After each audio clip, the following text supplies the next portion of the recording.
Et dans ce dernier quart d'heure de Smart Bourse, on va s'intéresser à la tech US notamment. Alors, quelle rentrée pour cette tech? C'est que faire en ce moment si on est investisseur ou si on n'est pas encore investisseur? Est-ce que c'est un bon momentum? On en parle avec notre invité, François Robinet. Bonjour. Bonjour. Vous êtes managing partner chez AVP. Un petit mot d'AVP avant de démarrer. AVP, société d'investissement dans la tech, comme vous l'avez dit. On investit sur tous les créneaux de la tech et à différents stades du développement des entreprises, depuis le tout début, avec des petites startups qui sont au tout début de leur vie jusqu'à des sociétés qui vont vers l'IPO. On a 2,5 milliards sous gestion et on investit à parité entre l'Amérique du Nord, essentiellement les États-Unis, et l'Europe. D'accord. Il faut beaucoup d'argent maintenant pour investir dans la tech? Il faut Ou- pas mal d'argent, oui, et de plus en plus. On dit que les tours de table, voilà, et on a ajouté un, deux ou trois zéros par rapport à il y a quelques Mais années. non, mais il y a une tendance, ça tient également au business model, c'est-à-dire que, et au type de technologie, on parle d'intelligence artificielle, les LLM, hein, les modèles, les Le large machine language learning, ouais. models, exactement, c'est des montants phénoménaux, j'allais dire, parce que le sujet, c'est d'entraîner ces modèles et donc la consommation d'électricité que Ouais. ça requiert. Donc il faut les puces, il faut OpenAI, l'électricité. tour de financement au début de l'année de 40 milliards. Un tour de financement. Ouais, et ça valorise la boîte près de Bon, maintenant, 500 je ne sais milliards, 1000 plus. Oui, milliards. oui, c'est ça. Oui. Ouais, c'est énorme. Oui. Et donc pas Quand, encore quand, coté. quand, quand Microsoft avait investi sur une valeur, quoi, c'était 10 milliards, je crois. On avait trouvé que c'était beaucoup. Ouais. Bah voilà, en tout cas, ça veut dire que bah, si ça fonctionne, on ne voit pas pourquoi ça ne fonctionnerait pas. Les multiples, en tout cas, on peut s'y retrouver largement. Justement, tiens, vous parliez à l'instant d'intelligence artificielle. Est-ce que c'est toujours la grande tendance pour cette tech en cette rentrée 2025 ou est-ce qu'il y a d'autres choses qui sont en train d'émerger? Ouais, c'est la tendance, effectivement. C'est-à-dire que l'intelligence artificielle, alors bon, tout le monde en parle, tous les superlatifs ont été utilisés, donc je ne veux pas non plus en faire trop, mais c'est vrai que l'intelligence artificielle que l'on voit actuellement, l'intelligence artificielle, ça existe depuis 20 ans, mais les développements actuels et ceux à venir, c'est une révolution comme on en voit seulement une par génération. Moi, je me souviens, j'étais en Californie quand Internet est sorti des laboratoires et est arrivé sur le marché, hein, dans le grand public, et je pense qu'on est en train de vivre quelque chose similaire, voire peut-être encore plus important que l'arrivée d'Internet dans nos vies, dans nos sociétés, dans nos entreprises. Le potentiel de l'intelligence artificielle est effectivement énorme. Il y a en termes d'investissement, Mm. le nombre d'opportunités, le nombre d'entrepreneurs qui euh, lancent une idée, démarrent une entreprise sur l'intelligence artificielle. Alors, le spectre est très large. C'est quoi? C'est Et 99% des dossiers en ce moment, on ouais, imagine. peut-être pas 99%, mais c'est une bonne part des dossiers. Puis alors après, c'est ce que je disais, c'est-à-dire l'intelligence artificielle, il y a des applications pures d'intelligence artificielle, il y a les plateformes transversales, on parlait des LLM, il y a des plateformes qui sont destinées à aider les entreprises ou les particuliers à utiliser l'intelligence artificielle, mais il y a également toutes les applications verticales, on parlait de SaaS auparavant, qui maintenant intègrent de manière plus ou moins importante, mais plutôt plus que moins, l'intelligence artificielle dans leur technologie. Ouais, qu'est-ce que vous pensez justement de l'étude du MIT qui a montré que voilà, il y avait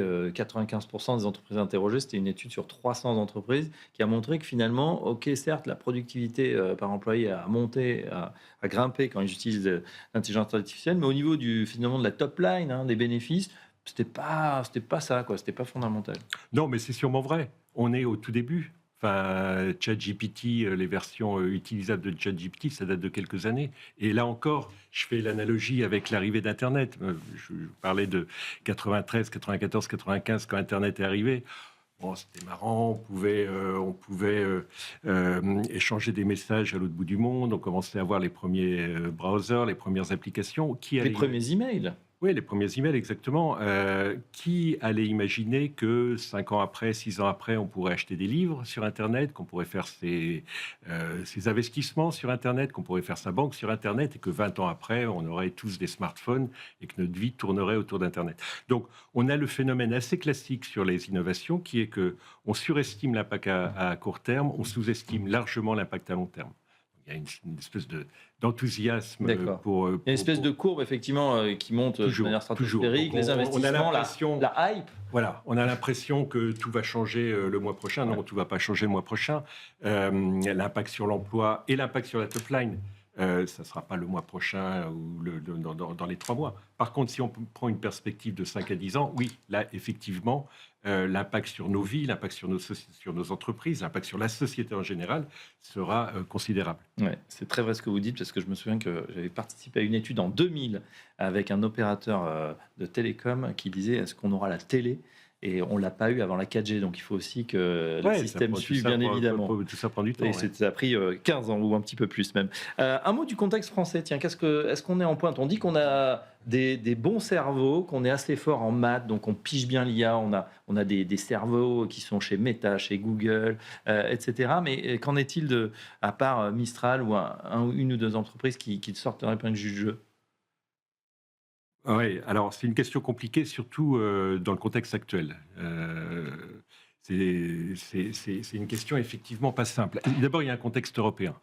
Comme je vous le disais, nous, on investit 50% aux États-Unis, 50% en Europe. On voit clairement, on a fait une petite étude au début de l'année qui mesure le moral ou l'état d'esprit, j'allais dire plus que le moral des entrepreneurs aux États-Unis et en Europe. Et on compare ça. Alors, il y a des enseignements très intéressants. C'est des entrepreneurs, tout le monde est très enthousiaste, etc., mais encore plus aux États-Unis. Ouais. Donc, ce que l'on dit toujours, les États-Unis, sky is the limit, comme on dit, est vrai et encore plus vrai. Deuxième enseignement, c'est l'accès au capital. Dans les préoccupations, les numéro 1 des entrepreneurs en Europe, c'est l'accès au capital. Plus de 2 tiers disent que oui, l'accès au capital est un sujet. C'est compliqué. C'est moins d'un tiers aux États-Unis. Je pense que, et on peut faire le lien avec le rapport Draghi, le rapport Letta en particulier, on est en train, quelque part en Europe, de décrocher parce que l'accès au capital est plus compliqué. C'est le nerf de la guerre, et vous le disiez au début, je veux dire, quand on a lancé AVP, on avait des modèles traditionnels SaaS qui en fait se comparaient, des valos qui étaient plus ou moins les mêmes, et donc les besoins de financement étaient relativement ça pour les mêmes business models. Après, il y avait le marché américain versus les 27 marchés européens, etc. Mais Oui. aujourd'hui, certains, en tout cas business models, requièrent des besoins de financement bien plus importants. Donc, le déficit de capital en Europe est un vrai sujet. D'accord. En France en particulier, c'est également vrai. Je rajouterais un mot, parce que ça fait peut-être partie de votre question. Le contexte actuel n'aide vraiment pas du tout. Pas du tout. Pourtant, Donc, on avait plutôt, alors ça, on peut quand même lui rendre hommage. Il y a un président pro-business qui a encouragé la French Tech, qui continue à bien l'aimer, favoriser aussi le développement, ou c'est de la poudre aux yeux? non, mais tout à fait. Quand on a lancé AVP en 2015, bon, c'est vrai que l'environnement, on était 3 ans après le mouvement des pigeons, etc. Donc l'environnement en France, c'était pas folichon, j'allais dire. Au cours des 7-8 dernières années, les choses se sont bien développées, bien améliorées. Bon, mais par contre, le contexte actuel, le contexte politique actuel, et je porte pas de jugement politique sur, voilà, j'observe juste 2 choses. La première chose, c'est que tout ça crée énormément d'incertitudes. Et évidemment, tout le monde le sait, l'incertitude, c'est pas bon pour le business. Et on le voit, ce que je dis est très factuel, hein, c'est pas un jugement de valeur, mais on voit nos entreprises françaises qui nous disent que bah oui, les commandes, ça prend plus de temps, leurs clients, ils repoussent un peu leurs décisions et leurs choix et leurs décisions d'investissement. Nos investisseurs dans nos fonds, nos clients, Ils reportent aussi ils les reportent, décisions. ils disent bah voilà, qu'est-ce qui se passe en France, on va attendre de voir. Et par ailleurs, les équipes. Il se trouve qu'on a on a convaincu des Américains de venir s'installer à Paris pour investir notre dernier fonds, le fonds, un gros fonds d'1,5 milliard qu'on a lancé pour investir dans des grosses boîtes tech. Bon, déjà pas banal de convaincre des Américains de venir en Europe, et à Paris plutôt qu'à Londres, c'est encore moins banal. Bon, là, je dois leur expliquer que non, mais il n'y a rien à craindre, tout va bien se passer, tout ce qu'ils voient est tout à fait normal, etc. C'est pas complètement évident. Ouais, c'est Donc pas cette évident. incertitude, cette instabilité est pas bonne. Le deuxième sujet, c'est que, peut-être même encore plus important, les décisions sont pas prises. On parlait du fléchage de l'épargne. Oui. Les 40 milliards d'OpenAI. On a Mistral, je ne sais pas de combien Mistral a besoin de financement, mais si on veut rester compétitif, il faut absolument, c'est pas 40 milliards, c'est le montant qu'on veut économiser, je crois, hein, sur le budget. Donc c'est pas le financement public qui sera une solution. La solution, c'est le fléchage de l'épargne vers l'innovation, vers les technologies de long terme. Et sans décision, ben voilà, le rapport Draghi, ça date de je sais pas combien, un an. Ouais, et c'est dommage parce qu'il y a Et beaucoup on d'épargne a, en France. Est-ce que vous avez vu des équipes, alors a fortiori les Américains qui viennent à Paris, c'est bien, mais est-ce qu'il y a des gens qui disent finalement c'est trop compliqué cet environnement français, trop de normes, trop de difficultés peut-être à recruter, à lever des capitaux, oui, je fais mon projet ailleurs, soit en oui, Europe, soit alors aux moi États-Unis.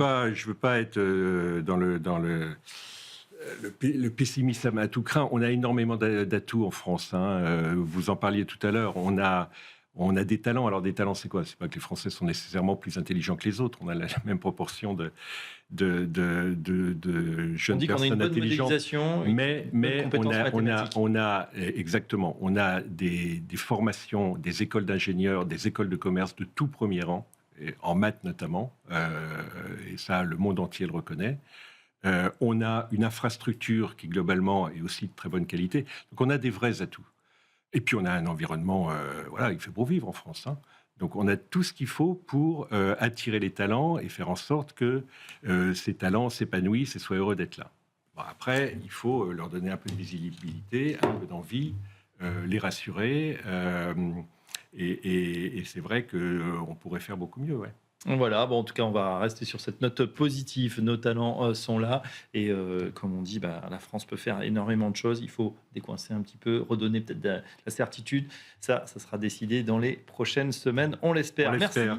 François Robinet. Je rappelle que vous êtes managing partner chez AVP. Merci d'être passé par notre plateau. Merci Et à beaucoup. très bientôt sur Smart Bourse. Avec plaisir. Cette édition touche à sa fin. Merci de l'avoir suivi. Comme d'habitude, n'hésitez pas à nous écouter ou à donner le podcast à vos proches. On est sur toutes les plateformes, bien évidemment, streaming, sur YouTube, même sur Twitch.